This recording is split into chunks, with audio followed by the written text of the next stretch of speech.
Hola amiguitos, bienvenidos a mi canal. Yo soy la Peque y esto es mi ¡Hola! mami. ¿Qué haces? Que me he colado antes que tú. No te he dejado hacer el intro. Hoy os traigo este Super Ladybug que me han regalado. Mira qué pelo más bonito. ¡Qué chula!, ¿no? Sí, me recuerda a los Pop por la cabeza grande y el cuerpo pequeño. Ah, aquellos muñecos que son así rígidos. Sí, Sí, es verdad. mira las coletas. ¡Qué chulas! Es de peluche, ¿verdad? Sí, y mira, los pendientes son como un botón. Ah. Y donde lleva la tiki Sí. también es como un botón. Ujú. ¡Qué guay! Sí, Es muy suave. y es súper guapa, mirad. Sí, pues tú que eres súper fan de Ladybug, ¿verdad? Sí, Tienes la mochila, el disfraz. todo. Sí. ¡Qué guay! Es que tienes una suerte. Y también os traigo este super slime. ¡Tachán! ¿Y qué tiene de especial este slime? Ahora lo veréis.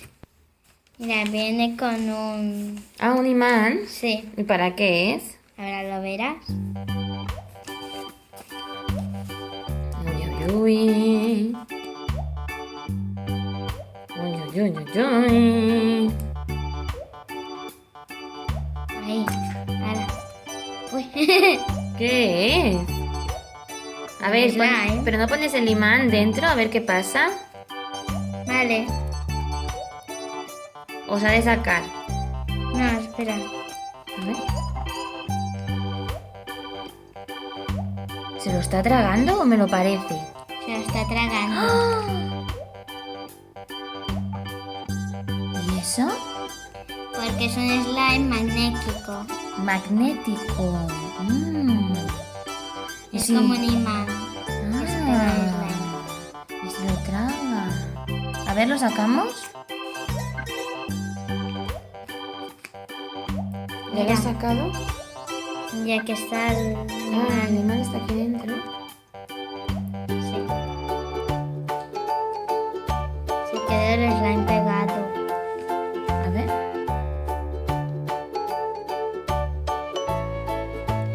A ver si aquí también me funciona eso.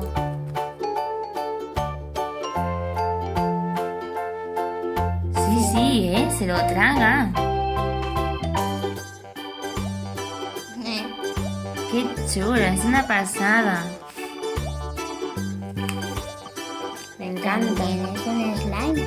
Sí, para jugar, ¿no? Y es súper brillante. Es verdad.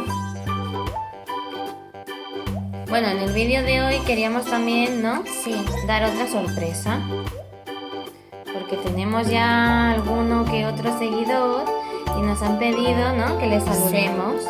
Y entonces vamos a saludar a todos nuestros seguidores y les vamos a dar las gracias a todos. Y ellos son, a ver, Alejandra Méndez, Alejandra Méndez, hola. Ana Iborra. Ana Iborra, hola. Mari Otavo. Hola, María Otavo. Gracias. Soju 100. 128. Sí. Gracias, Soju. Paulina Aguadelo. Hola, Paulina. Hola. Natalia. Natalia, hola. Neno Papi. Pues muchas gracias a todos, hola. Estamos súper encantadas, ¿verdad?, de que nos sigáis. Les mandamos muchos besitos. Adiós. Adiós.